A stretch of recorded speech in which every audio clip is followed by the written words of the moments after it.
Okay, Mendelian genetics. This is our next unit.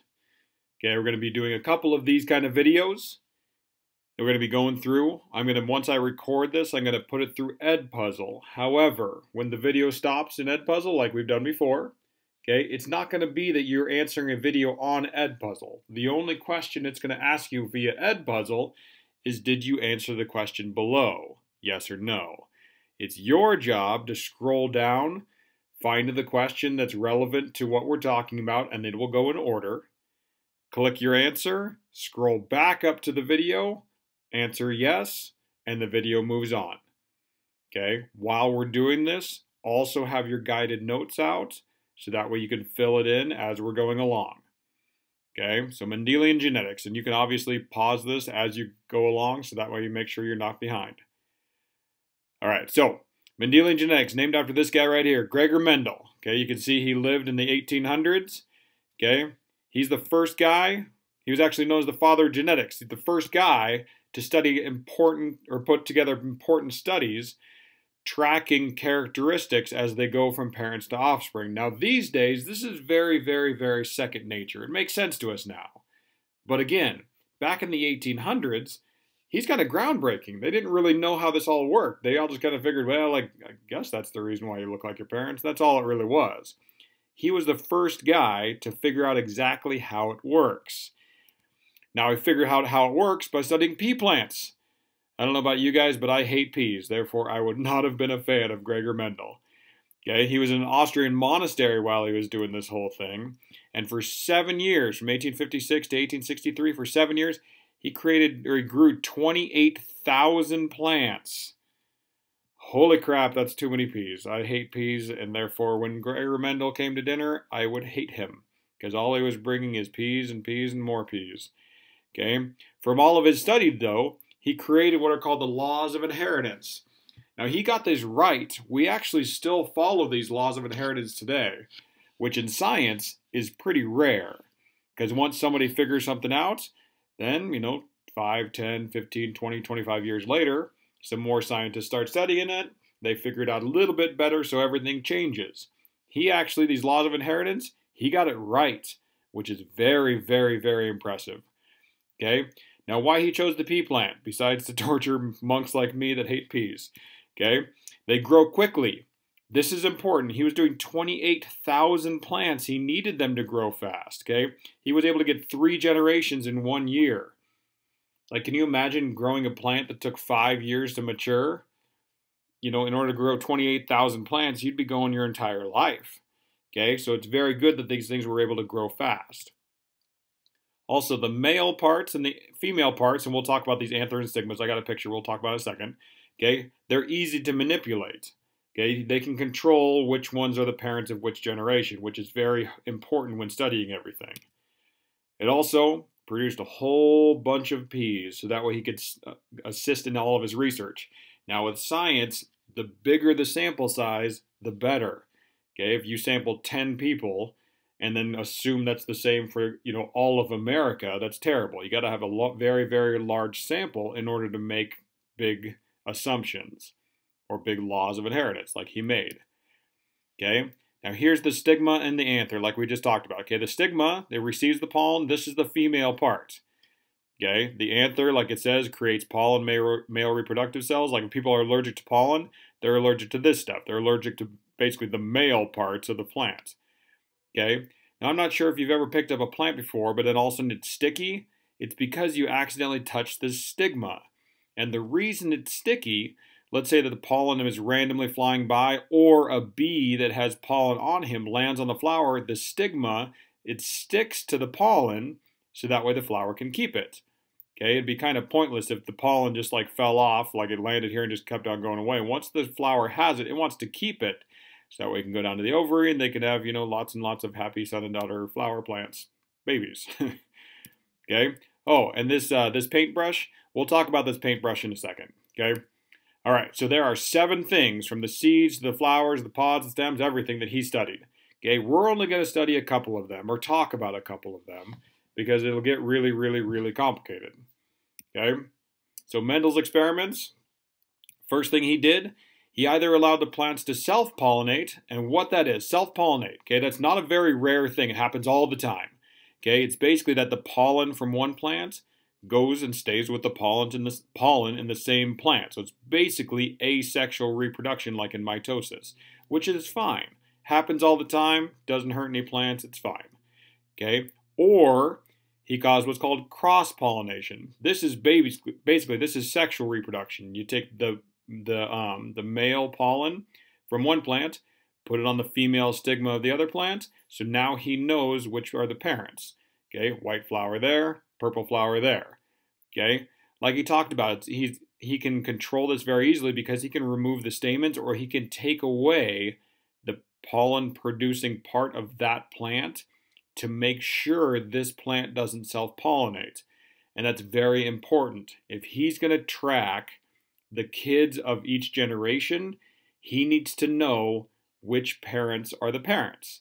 Okay, because if he's just taking a guess, that's not very good science. All right, now since Mendel created many combinations of plants, he had a whole bunch of generations to keep track of. Like I said, he made 28,000 plants. Okay, so that'd be a whole bunch of generations. So to keep it easy, he only kept it to 3 generations. Okay, parents, first filial, that's how you say that word, filial. Okay, parents, first filial, second filial. That's all he ever tracked. Okay, because if he actually tried to track him, he'd be, eventually at like F, 2,000 or something like that. Okay, it'd be way too out of control. Now, if you think about it, if you think of like this is you, second filial generation, that's you, that would be your parents, that's your grandparents. Or if you want to think about like, that's you, that's your parents, then there's your like niece and nephew. Okay, it kind of depends where you are in the hierarchy, but it's always 3 generations. Always, always, always 3 generations. Keep everything organized. Okay, now here's a big picture. We're going to walk through this picture a bunch of times, but we're going to kind of pause here and talk about some vocab. Okay, first off, this purple flower, phenotype, is one of your words. Okay, one of your vocab words. It starts with PH. It also means physical, or the physical representation. Okay, so PH, phenotype, PH, physical. That's how I remember it. Phenotype, physical, phenotype, physical. So this one's phenotype is purple. This one, phenotype, is white. Okay, phenotype, physical. Now, genotype is represented by these letters. Genotype, the way that I remember it, genotype, genetic. Okay, capital P, that's genotype for this plant. The genotype for this plant is lowercase p, lowercase p. So, some more words. We got to talk about homozygous versus heterozygous. Now, both of these are homozygous. Homozygous means the same. Like homosexuals, they like the same sex, whereas this one is heterozygous. Or heterosexuals like different sex. So same, different. Homozygous, heterozygous. Okay, so to pause real quick, we got phenotype, physical, so purple and white. Genotype is the letters, capital P, lowercase p, or capital lowercase. Okay, these are the genotypes here. Now, there is homozygous dominant, because the dominant letter is always the capital. So homozygous dominant, the same capital, or homozygous recessive. Recessive is lowercase, so homozygous, same, recessive, lowercase. Homozygous dominant, homozygous recessive. Now, this is just simply heterozygous. A lot of mistakes I see is kids try and name this either homozygous dominant or homozygous recessive. There is no such thing. Okay, it's either homozygous dominant, homozygous recessive, heterozygous. Those are your 3 options. Okay? All right. So enough of the vocab for now. Let's start walking through this thing. So there's parent generation, first filial, second filial. And we're going to walk through every part of this one. Okay? First thing, Mendel crossbred 2 homozygous plants. Okay? Like we just saw. Homozygous dominant, homozygous recessive. Okay? Phenotype's purple, phenotype's white. Okay, so you can see it there. Homozygous, homo means same, 1 purple, 1 white. Okay, that's the first thing he did. So the F1 generation, or the first filial, they showed all purple flowers, like there wasn't even a white flower involved. Okay? If I did this, I would think that I broke the plant. Okay? Because think about it, in a very simplistic sense, if you take a purple one and you take a white one, you expect there to be some sort of white represented somewhere. Okay? But every single one of the first filial generations was purple. Okay? And that caught Mendel's attention. That was really odd to him. Okay? So then he allowed that F1 generation, first filial, to self-pollinate, or basically the pollen goes from the stigma or onto the stigma in the same plant. Okay, then the resulting ratio is in a 3-to-1. Now, if I ask for ratio, it's always like this: 3:1 or blank colon blank. Okay, so that's what's happening here. This heterozygous plant, capital, lowercase, heterozygous, self-pollinated, you got 3 purple and 1 white. So the ratio there, 3-to-1. Very important. Okay? Another thing I almost forgot. If you're like this with heterozygous, the capital always goes first. Think of it like English. If you start a sentence out with a new word, do you put the capital as the second letter? No way. You always put it first. Okay? All right, so now Mendel concluded. This is where he comes up with his laws of inheritance. He's grown 28,000 plants. He's starting to put everything together. Okay? First one, rule of unit factors. Second one, the law of dominance. Third one, the law of segregation. And then the fourth one, the law of independent assortment. And we will walk through each of these. Again, these are very straightforward to us now. But for him and the guys around him, this was groundbreaking. Okay, so let's walk through each of these. First one, rule of unit factors. So this rule states that each organism has 2 factors that control each of its traits. Now this is very easy. How many parents do you have? 2. Well, biological parents. Don't freak out about this stuff. Okay, you get 1 trait from mom, you get 1 trait from dad. Very straightforward. Okay, now these traits, we now call them alleles. And these traits are like, you know, the purple or white flowers, or brown or blonde hair, or blue or green eyes, things like that. Those are your alleles. Okay, that's one of your vocab words as well. Okay, so this law of dominance talks about, now if you have 2 alleles or 2 traits for a characteristic, the one that shows up in the phenotype, what's phenotype mean? We know this, one of our vocab words, you better know that. The one that shows up in the phenotype is the dominant one. So if you have a red and a white flower, and they do the breeding just like how Mendel was breeding the plants, okay, you're going to have the genotypes be homozygous dominant, the same, capital, heterozygous, different, or capital, lowercase, or homozygous recessive, lowercase, lowercase. Okay, so these two, since red is dominant, if the dominant's there, you see it. That's what this law of dominance talks about. If the capital is there, it wins. The only time you'll see that recessive is if you have recessive and recessive, or homozygous recessive. Okay, that's law of dominance. If it's there, it wins. You see it. Next one, law of segregation. So this law states that a pair of alleles, again the traits, are segregated or they're separated during the formation of sex cells. Now this part right here, we just got done talking about with meiosis. Okay, this is sperm and egg. So there's 2 characteristics each organism has, or 2 alleles during the formation of sex cells. One goes there, one goes there. Very straightforward. Okay, so that way when you're passing on traits to your offspring, you're only giving them 1 trait. Then on the other side, when the 2 sex cells combine during fertilization, the offspring then receives both alleles or both traits. So 1 from mom, 1 from dad, there's the offspring. They get 2 alleles. Okay, again, this should make very easy sense right now, especially because we just went over meiosis. Next one, law of independent assortment. Now this law states that the alleles, or your characteristics, separate independently from one another during the formation of sex cells, or a plant height isn't associated with the color of its flowers. Or you don't have brown hair because you have green eyes.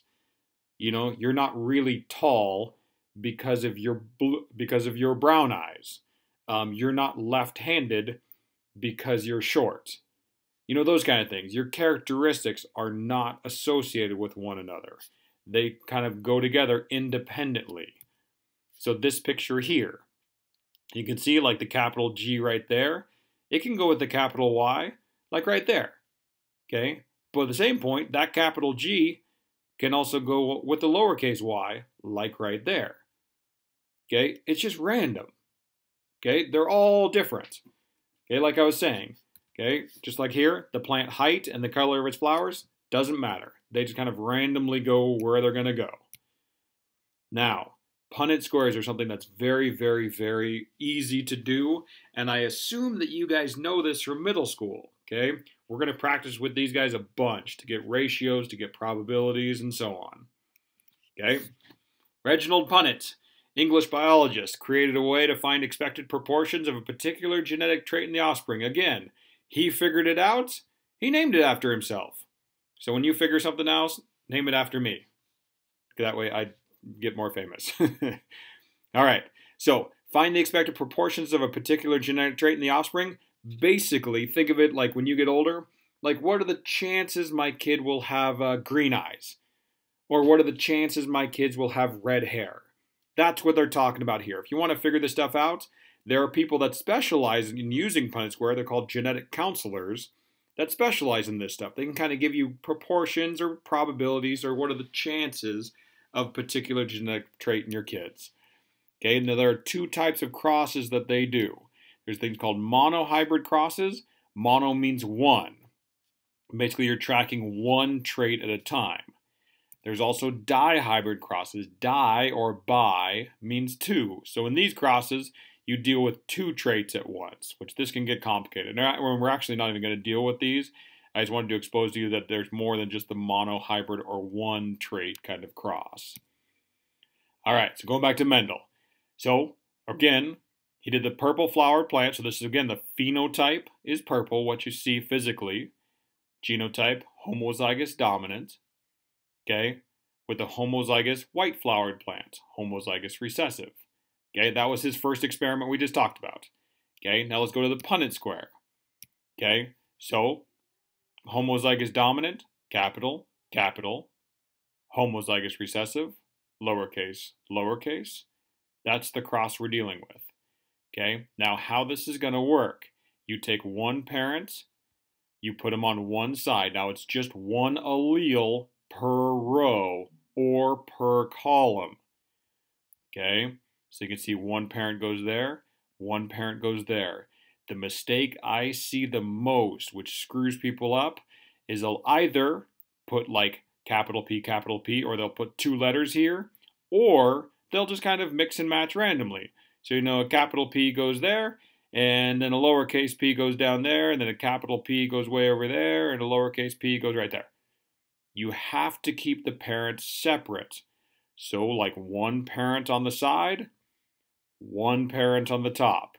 If you get this part screwed up, you're done. All of the inside gets messed up because of it. So you have to get one parent on one side, one parent on the other. Okay? Now, just like we did with the codon table, it's the same idea. So we take the parent here, bring him over, take the parent, come down, therefore you get capital P, lowercase p. Okay, see how that worked? Just like with the codon table. Now again, capital letter goes first. Okay, next one, capital comes over, lowercase comes down. Again, capital letter first. Let's do it again. Capital letter comes over, lowercase letter comes down. Last but not least, capital letter comes over, lowercase letter comes down. Okay, hopefully you guys got that. We're going to practice this a whole bunch of times. We're going to have whiteboards for you guys to walk through this because this right here, this is the big thing with genetics. If you can't do Punnett squares, you're screwed. Okay? All right, so next, Mendel crossed the offspring of all, which were all heterozygous. So like we talked about, they were all heterozygous. Go back to our Punnett square. Look, they were all heterozygous, capital, lowercase. So now he had them self-pollinate. That's what he did. Okay, so we'll go to another one. Capital P, lowercase p, that's one parent. Now this is heterozygous. Remember, hetero means different. Capital, lowercase. Cross with another. Capital, lowercase. Heterozygous. So again, take one parent, these guys here, put them on this side, capital, lowercase. Take one parent, put them on the top, capital, lowercase. Again, make sure one parent here, one parent there. All right, now let's walk through it again. Capital comes over, capital comes down. There's now your homozygous dominant. Homo means the same. Capitals are dominant, so homozygous dominant. Now, bring the capital letter down. Oh, I went to the wrong box. Bring the capital letter over, lowercase letter comes down. Okay, heterozygous. Now again, just like we did earlier, capital first, then lowercase. Now to the third box down here, bring the capital down, lowercase over. Nope, maybe I was going to have you guys do that part. Okay, capital down, lowercase over. Now here, what are you going to have here? You'll have lowercase coming over, you'll have lowercase coming down. So this here will be the homozygous recessive. That's important because that's that guy right there. Homozygous recessive gives me white. Okay, so we saw this guy, we saw that guy. This right here is the third purple, or the capital and recessive, heterozygous. That's that guy right there. Then that box in the bottom right-hand corner, which you just talked about, that's here. Okay, so that becomes the 3-to-1 ratio.